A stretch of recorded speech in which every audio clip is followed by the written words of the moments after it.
बेपरवाजी सच्चे दाता रहबर शास्त्र नाम मालिक दाता ने लिखा है, कीमती है ये समा इसे लगाता कहाँ, सत्संग में आ जा फायदा उठा जा, देखे जो सब नाशा। समय हमेशा से कीमती रहा है। किसी को बचपन में एहसास हो जाता है, बहुत ही भाग्यशाली है। कोई जवानी में एहसास कर लेता है, वो भी भाग्यशाली है। कोई अधेड़ अवस्था में एहसास कर लेता है, वो भी अच्छा है। कोई बुजुर्ग अवस्था में जाके एहसास करता है ना, से तो वो भी अच्छा है। सो समय एक ऐसी अनमोल वस्तु है जो निकल गया तो वापस आने से रहा। आप कहते हैं जी ये तारीख फिर नहीं आती। आप तारीख की बात करते हैं, जो पल गुजर गया वो दोबारा नहीं आता।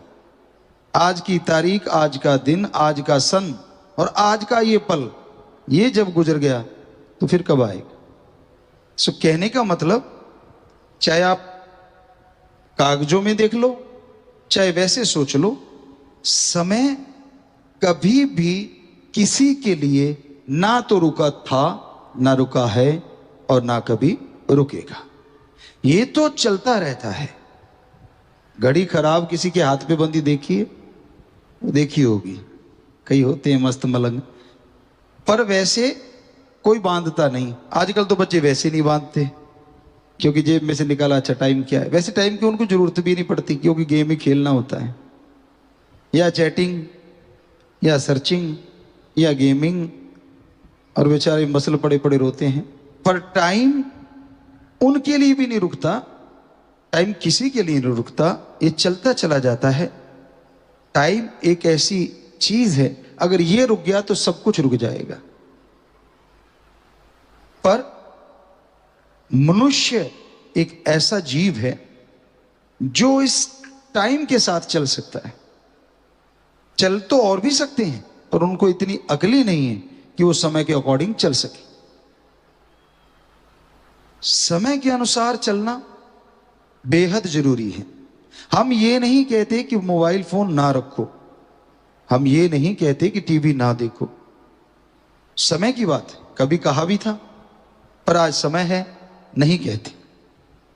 समय के अनुसार पीर फकीर अपनी बात थोड़ा थोड़ा चेंज करते रहते हैं। लेकिन हम तो आपसे हाथ जोड़ के यही कहते हैं कि गंदगी मत देखो, अच्छी चीज देखो। सीखना है तो इन्हीं डिवाइस पे बहुत कुछ सीखा जा सकता है, बड़ी तरक्की की जा सकती है और बहुत कुछ कमाया भी जा सकता है। लेकिन आप गवाते ज्यादा हो, कमाते कम हो। कंटिन्यू छोटे छोटे बच्चे गेम खेल रहे हैं, क्या गवा बैठते हैं, आंखें उड़ जाती। बड़े बड़े चश्मे मोटे मोटे आंखों पे आ जाते हैं। पिछली बार बच्चों ने बताया था, MSJIT विंग वालों ने, कि शायद कोई ऐसी ऐप आ गई है कि पेरेंट अगर उसको उसमें डाल दें, बच्चे जो छोटे हैं, तो वो अगर मोबाइल देखेंगे तो आपको पता चलेगा कितना टाइम उन्होंने देखा और क्या क्या देखा। और यही नहीं, उनको लॉक भी कर सकते हैं आप कि ये चीजें ये कभी नहीं देखेंगे। तो हम चाहते हैं, हमारे सत्संगी तो खास करके, बाकी तो मतलब हम जितने लोग सुन रहे हैं, हम सबसे हाथ जोड़ के चाहेंगे कि ये ऐप जिनके छोटे बच्चे हैं वो अपने फोन में जरूर डाउनलोड करवाएं। हम उनकी कोई मशहूरी नहीं कर रहे, हम उनके कोई ब्रांड एम्बेसडर नहीं है ऐप वालों के। लेकिन हमारा कहने का मतलब ये है कि आपका बच्चा बचपन में ही जवान ना हो जाए। समझदार को इशारा काफी है, क्योंकि बचपन की जवानी घातक होती है। जवानी जब आए तभी सही है।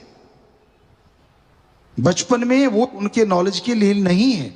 हमारे हिंदू धर्म में 25 साल रखे हुए थे ब्रह्मचर्य का सख्ताई से पालन, उनको पता ही नहीं होता था इन चीजों का। गुरुकुल में ऐसी चीजें होती ही नहीं थी। सिर्फ पढ़ाई, शरीर को बनाना, दिमाग को बढ़ाना, ये चीजें वहां सिखाई जाती थी। बड़ों का सत्कार करना, इंसानियत का पाठ पढ़ाना, इज्जत सत्कार के साथ जीना और सह सम्मान जीने की शिक्षा देना और दूसरों का भी सम्मान करना, ये चीजें सिखाई जाती थी 25 साल तक। अगले 25 साल होते थे जो घर गृहस्थ के लिए होते थे, लेकिन वो जो पहले 25 साल है, हमने एक जगह यह भी पढ़ा कि जब बच्चों की शादी तक रख दी जाती थी तो उसमें उस गृहस्थ जिंदगी की ट्रेनिंग के लिए भी 2-3 महीने होते थे, उनको सब समझाया जाता था। गजब है, कमाल है, क्योंकि बहुत से लोग इससे अनजान होने की वजह से भी बीमारियों का खरीद लेते, बीमारियों का घर बन जाते हैं। तो ये जरूरी है कि आप उस ऐप को जरूर डाउनलोड करें, अगर है तो। वो पिछली बार जिक्र चला था, उसका नाम क्या है, अगर पॉसिबल हो। वैसे बाहर कोई और आदमी अगर ये चीज कहे तो शायद कंपनी वाले से पहले कांटेक्ट करेगा, भी तेरी ऐप का मैं नाम लेने जा रहा हूं, बोल मुझे क्या देगा। तो कह रहे हैं कि बहुत सारी ऐप्स हैं, लेकिन फिर भी जो अच्छी हों, जिनमें कि वो लॉक भी किए जा सके, चैनलों को लॉक कर सके माँ बाप कि ये चैनल बच्चा खोल ही नहीं सकता। समय है, ये समय को संभालना माँ बाप का फर्ज है। अपना कल्चर एक अलग है पूरे वर्ल्ड से, और नंबर 1 है हमारी संस्कृति, नंबर 1 है। हमने समाज को, पूरी दुनिया को अपना कल्चर सिखाना है, हमने उनके कल्चर में खो के गंद नहीं बनना। कभी ऐसा जमाना भी था जब लोग हमारे देश में पढ़ने आया करते थे, शायद यहां तक हमें याद है, 100% श्योर नहीं, शायद नालंदा यूनिवर्सिटी में विदेशों के बच्चे पढ़ने आया करते थे। जैसे आजकल वाले आज्ञा लेते, मैं कनाडा चला जाऊं, मैं यूएसए चला जाऊं, मैं फलां जाऊं, तब वहां के कहते थे क्या मैं भारत चला जाऊं, इतना मुश्किल होता रहा। हमारा रुपया उनके डॉलर से बहुत ज्यादा आगे था, इसीलिए सोने की चिड़िया कहा जाता था। तो वो सोने की चिड़िया बनाने वाले वंशज तो हम लोग ही हैं, ये तो वो हमारे ही वंशज। फिर हम क्यों अपनी संस्कृति छोड़ के दूसरों की तरफ बढ़ते जा रहे हैं? आप याद रखिए, पूरा वर्ल्ड एक दिन हमारी संस्कृति का कायल होके रहेगा। उनको चाहिए शांति, आत्मिक शांति, जो वो अशांत होते जा रहे हैं, और आप उनको फॉलो कर रहे हैं, और वो ढूंढ रहे हैं मेथड ऑफ मेडिटेशन। हमारा गुरु मंत्रा, जिसका नाम मेथड ऑफ मेडिटेशन है, जिसे कलमा, नाम, शब्द, अलग अलग धर्मों में अलग अलग नाम, वो उसकी तरफ आ रहे हैं और हम उनकी गंदगी की तरफ जा रहे हैं। हमारे बच्चे बहुत सारे, बड़े दर्दनाक चीज है ये। पूरा वर्ल्ड कायल है हमारी संस्कृति का। तो ये आप मानो ना मानो, एक दिन ऐसा आने वाला है, क्योंकि शांति मिलेगी तो हमारे संत पीर पैगंबरों के बताए हुए मार्ग से मिलेगी, और कहीं वो लटकता हुआ आम अमरूद का पेड़ नहीं है, यहां से तोड़ के कोई खा लेगा और आत्मिक शांति आ जाएगी या पीस ऑफ माइंड आ जाएगा। ऐसा हो ही नहीं सकता। वो मेथड ऑफ मेडिटेशन ही है, वो गुरु मंत्रा ही है जो आत्मा को शांति दे सकता है, जो दिमाग को शांति दे सकता है। समय को संभालो, अपनी संस्कृति महान है, क्यों गिर रहे हो अपनी संस्कृति से? कहते नहीं जी आप तो रूढ़िवादी विचारों के हो। तो आप कौन से विचारों के हो? रूढ़िवादी एक अलग चीज है, पाखंडवाद एक अलग चीज है। स्वस्थ परंपरा हमारी थी। आप समझने में गलती करते हैं। हमसे बहुत बार ये पूछा जाता रहा, अब भी कई बार पूछ लेते हैं, क्योंकि सबसे पहले पवित्र वेद बने। ये तो हर दुनिया का बंदा मानता है कि सबसे पुरातन ग्रंथ है तो पवित्र वेद है, तो उनमें सब कुछ लिखा हुआ है। पढ़ने वाले का नजरिया चाहिए। कई लोग कहते गुरुजी अगर आप इतना ही कहते हो कि पवित्र वेदों में सब कुछ है, तो फिर आपके तो कहते चंद्रमा देवता है, वो तो पत्थर है, ये तो साबित हो चुका है। तो हम हंस पड़े। कहते आप हंसते क्यों? हमने कहा हम इसको थोड़ी चंद्रदेव कहते। कहते किसको कहते हो? हमने कहा जो इसको रिमोट कंट्रोल से चलाता है वो है चंद्रदेव, ये तो पत्थर है। हमने कब कहा ये देव है? वो चंद्रदेव हैं जो इस चंद्रमा को अपने रिमोट कंट्रोल से। आपके तो अभी आए हैं रिमोट कंट्रोल, और हमारे उन देवी देवताओं के पास तो कब के हैं ये रिमोट कंट्रोल, और उनके पास अलग से डिवाइस नहीं है, उनकी आत्मिक तरंगों से चलते हैं ये चंद्रमा सूरज। ऐसे हैं वो देव, इतने महान हैं वो। तो अगला दंग हो जाता है, कहते ये तो कहीं पढ़ा नहीं। हमने कहा हमने पढ़ा, नजरिया होना चाहिए। सूरज भी वो नहीं है जो दिखता वो देव नहीं है। हम नमन करते हैं तो सिर्फ इसलिए कि नाम उसका भी सूरज है, पर जाता है सूर्य देव तक जो उसको अपने रिमोट से चलाता है। और इन सब देवी देवताओं को रिमोट से चलाने वाले, आत्मिक तरंगों से चलाने वाले 3 महादेव हैं। वो आप जानती हैं, ब्रह्मा विष्णु महेश महादेव तीनों। और उनको कंट्रोल करने वाले हैं ओम, सबसे बड़ी पावर जिसने सब कुछ बनाया है। तो हमारा तो ये सार है, हमारे अकॉर्डिंग हम किसी धर्म की कांट छांट नहीं कर रहे, हम किसी को बुरा नहीं बोल रहे। हम तो जो हमारा नजरिया धर्मों को पढ़ के बना वो बता रहे हैं। पवित्र वेदों में समुद्र है ज्ञान का, लेकिन आपको नॉलेज नहीं है तो आप चुप हो जाते। अब अगर आपसे आम आदमी पूछ ले, यार ये चंद्रमा है, आप इसको देवता मानते हो, ये तो पत्थर का है, तो आपके पास जवाब नहीं है। लेकिन हमारे पास तो है, और अब आपके पास भी आ गया ना सबके पास। तो हकीकत है ये, लेकिन इसको कोई इस नजरिए से बताता ही नहीं, इस नजरिए से किसी को समझाता ही नहीं। तो इसलिए लोग कहते हैं हिंदू धर्म तो जी ऐसे पाखंडवाद। नहीं, बिल्कुल गलत है। ये तो एक विज्ञान का समुद्र है पवित्र वेदों में छुपा हुआ। पढ़ने वाले का नजरिया चाहिए, पढ़ने वाले का दिमाग चाहिए, बड़ा कुछ लिखा हुआ है। बाकी धर्म भी सेम है, लेकिन हम सिर्फ हिंदू धर्म का इसलिए कह रहे हैं क्योंकि वो सबसे पुरातन पवित्र वेद हैं, पवित्र ग्रंथ है। बाकी लिखा सारे धर्मों में ऐसा ही है। सो समय को संभालो, समय की कदर करनी सीखो। अपनी संस्कृति कितनी महान, आप उनके वंशज हैं जिनके देश में विदेशी पढ़ने आते थे। और कितनी दर्द की बात है, उनके वंशजों के आगे वंशज विदेशों में पढ़ने जाते हैं। है ना कमाल, कितना उल्टा हो चुका है। तो उस भगवान से प्रार्थना करेंगे, हमारे जो राजा हैं उनसे सबसे कहेंगे कि फिर से ये देश ऐसा ही हो जाए कि विदेशी यहां आके पढ़ने के लिए जोर लगाएं, यहां आने की सोचें। जिनके हम वंशज हैं हमें भी गर्व हो कि हां, हमने उनकी वो परंपरा को फिर से जिंदा कर दिया है, हमने उनकी विरासत को मरने नहीं दिया है, फिर से जिंदा कर दिया है। सारे धर्म वालों को कह रहे हैं, कोई भी धर्म हिंसा नहीं सिखाता, क्योंकि पहले शब्द ही इतने बढ़िया हैं कि उसके बाद हिंसा का कोई रास्ता ही नहीं रहता। हमारे हिंदू धर्म में पवित्र ग्रंथों में लिखा है, भगवान कृपा निधान है, कृपा करने वाले हैं। अब जो कृपा निधान है वो कभी नहीं कहता किसी का सिर काटो या ये करो या मारो या ये, तो सही हो गया। अब इस्लाम धर्म की पवित्र कुरान शरीफ में यहां तक हमने पढ़ा तो उसमें लिखा है, अल्लाह ताला रहमो करम का मालिक है, रहमाने रहीम, वो रहमो करम का मालिक है। तो जो रहम करने वाला है वो किसी को बेरहमी करने के लिए कैसे प्रेरणा दे सकता है। हमारे सिख धर्म में गुरु साहबानों की पवित्र गुरुवाणी में, श्री गुरु ग्रंथ साहब में साफ लिखा हुआ है कि जो वाहिगुरु है वो दया समुंदर है, और जेड़ा दया दा समुंदर हो सकता है वो किसी से अत्याचार कर ही नहीं सकता। और यही ईसाई धर्म भी कहता है कि वो काइंड है, काइंडनेस उसी से ही आई है, सब कुछ उसी का दिया हुआ है। तो वो कैसे किसी को कह देगा किसी को मारो या किसी को तड़पाओ। तो हम भूल चुके हैं अपने धर्मों के पहले शब्दों को, यानी ए भी भूल गए हम, बी तो बाद की बात है, ए बी सी क ख ग का ही भूले बैठे हैं।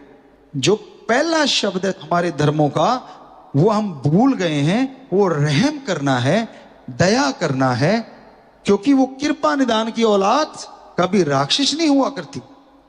देवी देव भी दया के सागर के नुमाइंदे हैं, और फिर इंसान भगवान की बनाई सर्वश्रेष्ठ कृति है, सर्वश्रेष्ठ प्रभु का बनाया इंसान। तो फिर ये तो दयालु अपने आप ही हो गया। जो दया नहीं करता, जो रहम नहीं करता, वो ना तो देवता हो सकता है ना वो इंसान हो सकता है। उसी को ही शैतान या राक्षस की उपाधि दी गई और उनके कोई सींग नहीं है, वो एक अलग लोक है। अगर कोई ऐसा है जो हमने धर्मानुसार पढ़ा, सर्च किया, तो वो एक अलग लोक हो सकता है। यहां सिर्फ वही लोग हैं। लेकिन अगर यहां धरतियों में देखें तो वो लोग जो दया रहम को छोड़ गए, वो लोग धर्म का नकाब तो पहनते, धर्म का कर्म छोड़ गए, वो लोग ही राक्षस या शैतान की श्रेणी में आ जाते हैं और उनके सींग नहीं लगे होते। तो भाई, परमात्मा ने, अल्लाह वाहिगुरु राम ने हमें सर्वश्रेष्ठ बनाया है। क्यों गिरते जा रहे हैं? बेपरवाह जी के एक भजन में शायद कहीं आता है, या उन्होंने व्याख्या में कभी बोला, हमें अच्छे से ख्याल है कि पशु जितने होते हैं उनका मुंह नीचे को होता है और आदमी का तो मुंह सीधा है। ऊपर आदमी देख सकता है, पशु कम देख पाते, देखते हैं, लेकिन मुंह तो शायद चलते हैं जब नीचे रहता है। तो तू नीचे वाली चीजों में क्यों खोया हुआ है? ये ऊपर वाली चीज की तरफ क्यों नहीं आ रहा? तुझे तो ऊपर की तरफ आना चाहिए। ये जो 10वां द्वार हिंदू और सिख धर्म में बोला, इस्लाम धर्म में मेहराब, इंग्लिश फकीर वेरी वेरी डीप स्लीप्स पॉइंट जिस जगह को कहते हैं, इसकी तरफ आ, जरा ऊपर उठ। क्यों भोग विलासों में खोया हुआ है? क्यों इंद्रियों में खोया हुआ है? कभी ऊपर उठने की कोशिश तो करके देख। अरे वो सर्वशक्तिमान, सर्वज्ञाता, वो ओम अल्लाह वाहिगुरु गॉड खुदा रब का रास्ता यहीं से खुलेगा। इसलिए कम से कम तू तो सही सोच रख। पर आज आप देखते हैं, आप जानते ही हैं, पशुओं से बदतर होता जा रहा है मनुष्य। इंद्रियों के भोग विलासों में खोया हुआ है और समय गुजर रहा है। समय रुकता नहीं है। गुजरने का मतलब दूसरे शब्दों में कहें तो जीवन बीत रहा है, यह कहीं रुकने वाला नहीं है। कहीं ऐसा ना हो समय गुजर जाए।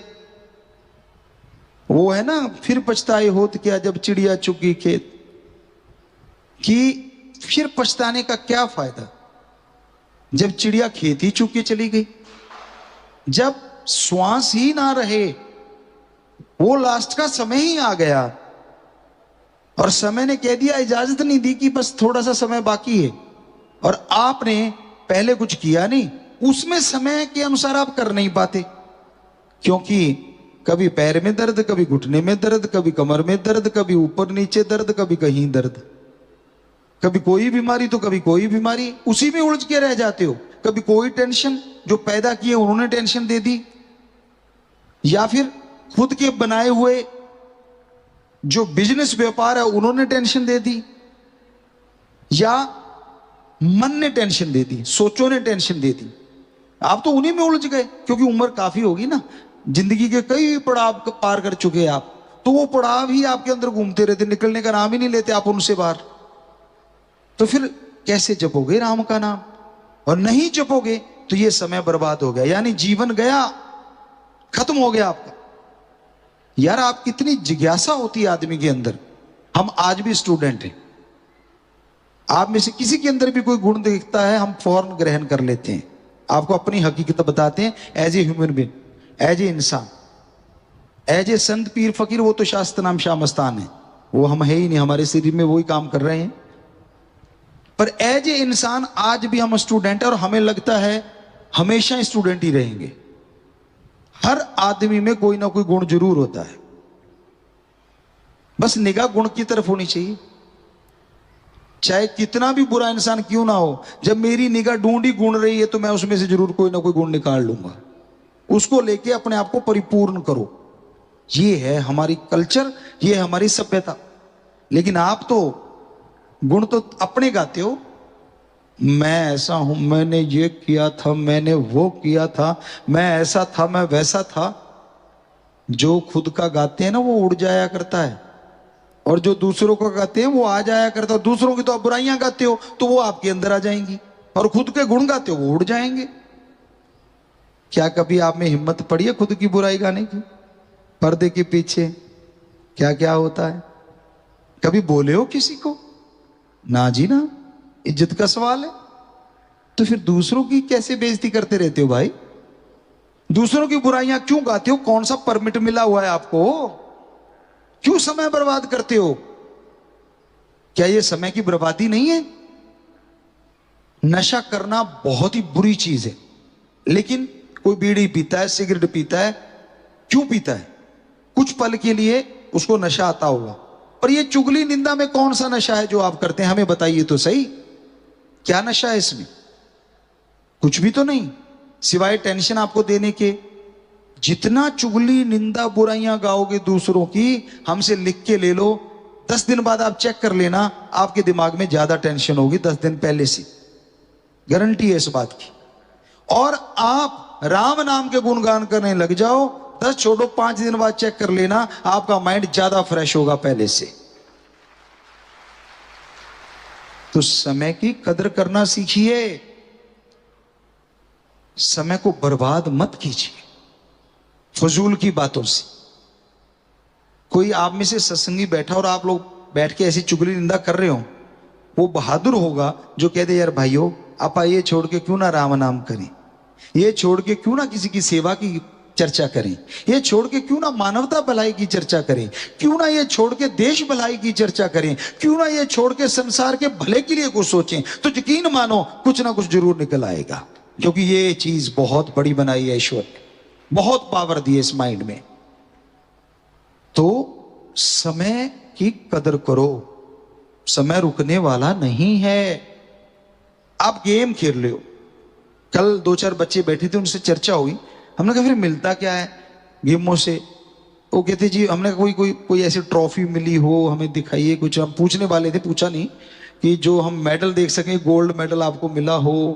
कहते जी टूर्नामेंट भी होने लगे अब वीडियो गेमों के बच्चों ने, उन्होंने नहीं बताया कि अब टूर्नामेंट भी होने लगे। तो हमने कहा क्या ट्रॉफी भी होती है क्या?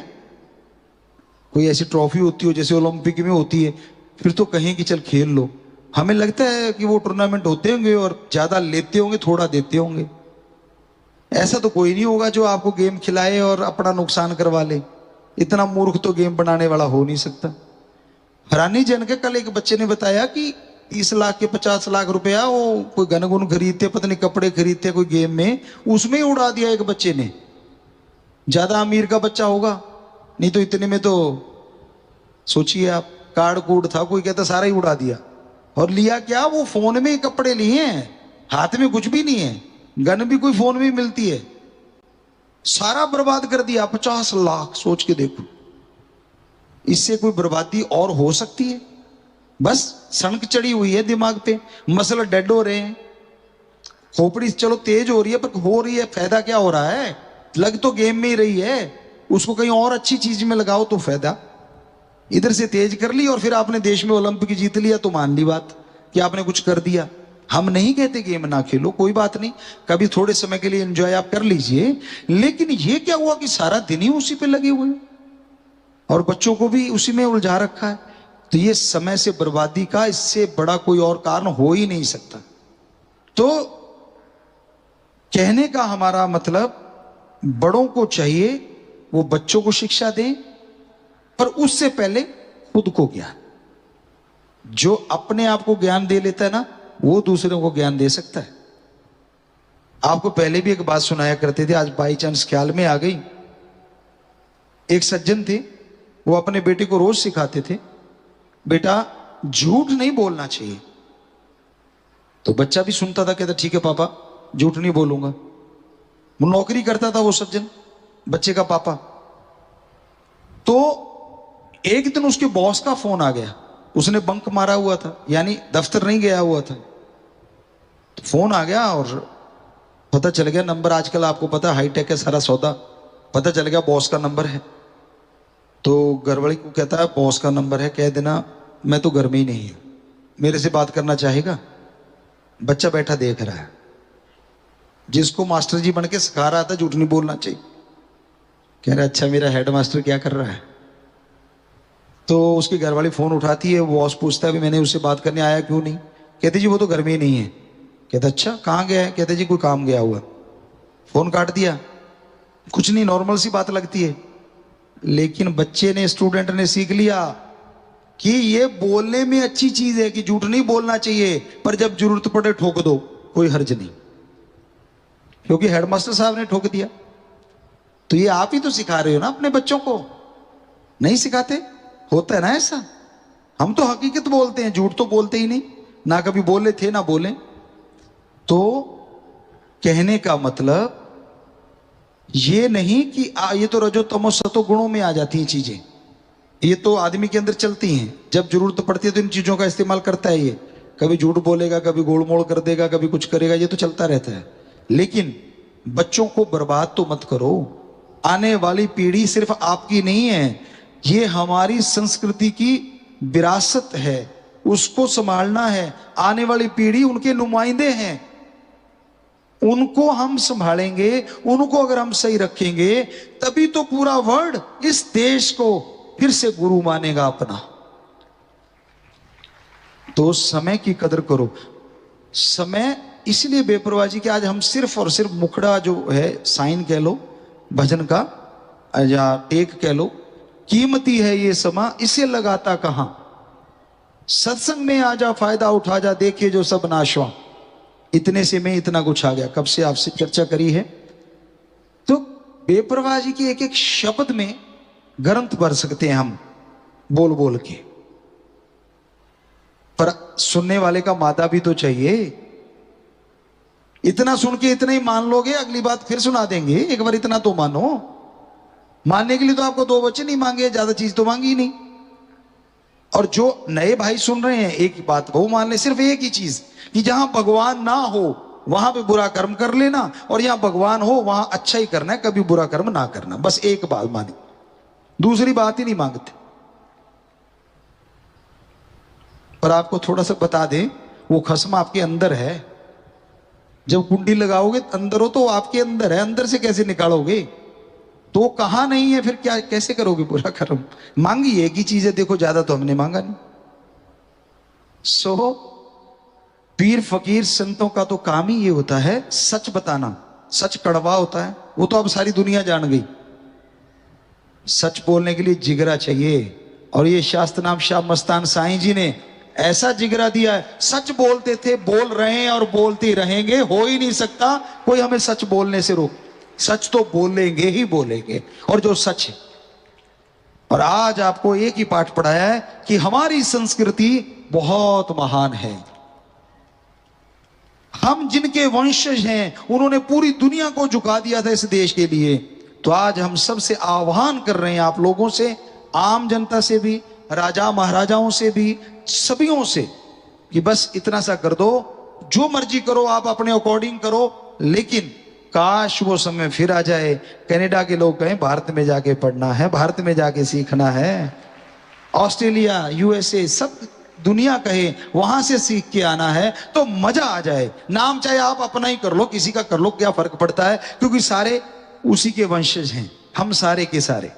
नाम तो उसी का होना है, उस ओम का, उस राम का, अल्लाह वाहिगुरु गॉड खुदा रब का, क्योंकि हम उसी की औलाद हैं। सो आज का हमें लगता है लेसन काफी लंबा भी हो लिया आपके अकॉर्डिंग, और मानने के लिए आपको थोड़ी सी चीजें ही बताई हैं। बस समय की कीमत करो, समय की कीमत को पहचान।